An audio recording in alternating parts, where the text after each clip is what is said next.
নমস্কার বন্ধুরা, উমার সংসার চ্যানেলের আরও একটি নতুন পর্বে আপনাদের স্বাগত জানিয়ে শুরু করছি আজকের পর্ব। আশা করি আপনারা ভালো আছেন, সুস্থ আছেন। বন্ধুরা, আজকের পর্বের আলোচ্য বিষয় বৈশাখ মাসের পূর্ণিমা, বৈশাখী পূর্ণিমা বা বুদ্ধ পূর্ণিমা। বৈশাখী পূর্ণিমাকে কেন বলা হয় বুদ্ধ পূর্ণিমা? বুদ্ধ পূর্ণিমা কেন এত গুরুত্বপূর্ণ?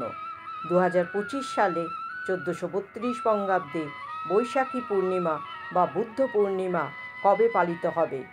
বুদ্ধ পূর্ণিমার পূর্ণিমা তিথি কখন লাগবে এবং কখন ছাড়বে?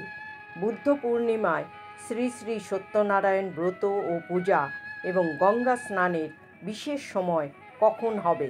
বৈশাখী পূর্ণিমার পূর্ণাঙ্গ সময়সূচি চলুন জেনে নেওয়া যাক আজকের পর্ব থেকে। পর্বটি শুরু করার আগে উমার সংসার চ্যানেলটিকে সাবস্ক্রাইব করে বেল আইকনটি প্রেস করুন, লাইক, কমেন্ট, শেয়ার করুন। পর্বটি অবশ্যই শেষ পর্যন্ত দেখতে থাকুন। বুদ্ধ পূর্ণিমা বৌদ্ধ সম্প্রদায়ের প্রধান ধর্মীয় উৎসব। গৌতম বুদ্ধের শুভ জন্ম, বৌদ্ধিক জ্ঞান ও মহাপরিনির্বাণ লাভ, এই তিন ঘটনার স্মৃতি বিজড়িত বৈশাখী পূর্ণিমা বিশ্বের সব স্থানের বৌদ্ধ সম্প্রদায়ের কাছে বুদ্ধ পূর্ণিমা নামে পরিচিত। বুদ্ধদেবের জন্ম তারিখ সম্পর্কে বিতর্ক থাকলেও অধিকাংশ ইতিহাসবিদের মতে খ্রিস্টপূর্ব 623 অব্দের এই দিনে গৌতম বুদ্ধ জন্মগ্রহণ করেন। 588 খ্রিস্টপূর্বাব্দের এই দিনে তিনি সাধনায় সিদ্ধিলাভ করে জগতে বুদ্ধ নামে পরিচিত হন এবং 543 খ্রিস্টপূর্বাব্দের এই দিনে তিনি মহাপরিনির্বাণ লাভ করেন। সিদ্ধার্থের বুদ্ধত্ব লাভের মধ্যে দিয়েই জগতে বৌদ্ধ ধর্ম প্রবর্তিত হয় এবং এই জন্য বৈশাখী পূর্ণিমাকে বুদ্ধ পূর্ণিমা বলা হয়। বৌদ্ধ ধর্ম অবলম্বীদের পাশাপাশি হিন্দুদের কাছেও এই দিনটি অত্যন্ত গুরুত্বপূর্ণ।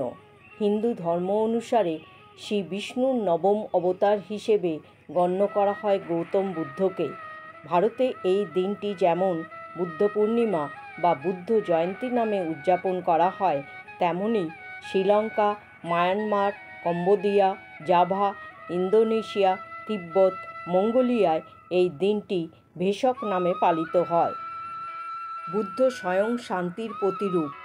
আত্মানাং বিদ্ধি, অর্থাৎ নিজেকে জানো।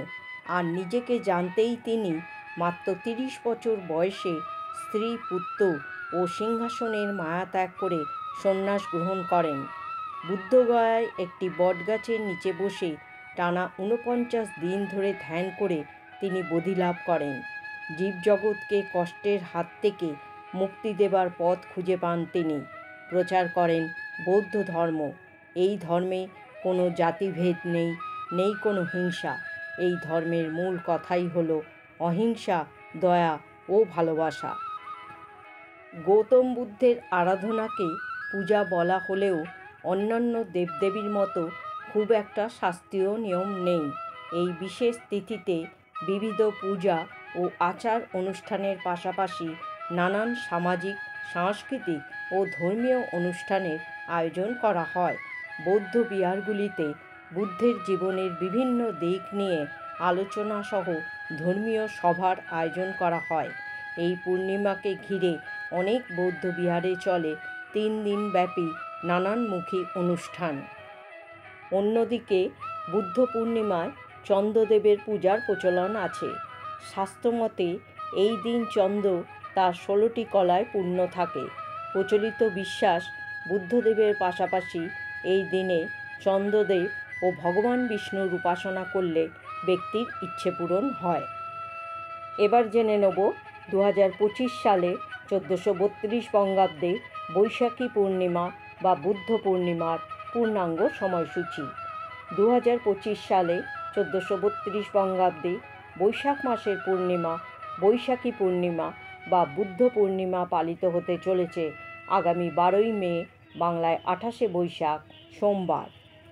বুদ্ধ পূর্ণিমার পূর্ণিমা তিথি শুরু হবে 11ই মে 2025, বাংলায় 27শে বৈশাখ, 1432 রবিবার সন্ধ্যা 7:17 এবং বুদ্ধ পূর্ণিমার পূর্ণিমা তিথি সমাপ্ত হবে 12 মে 2025 বাংলায় 28শে বৈশাখ 1432 সোমবার রাত 9:19।